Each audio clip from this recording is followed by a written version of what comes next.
అంత హింసించి మన కష్టాన్ని దోచుకుంటున్నారు? ప్రతివాడిని వాడి పైవాడు దోచుకుంటాడు. మనల్ని దొర దోచుకుంటే దొరని గోల్కొండ నవాబు దోచుకుంటాడు. ఆ నవాబును ఢిల్లీలో ఉండే మొఘల్ చక్రవర్తి.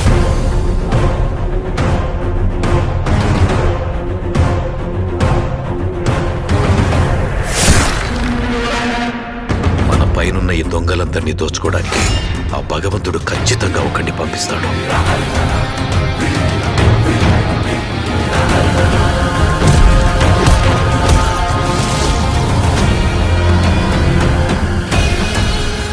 వాడొచ్చి దొంగ దొరలందరి లెక్కలు సరి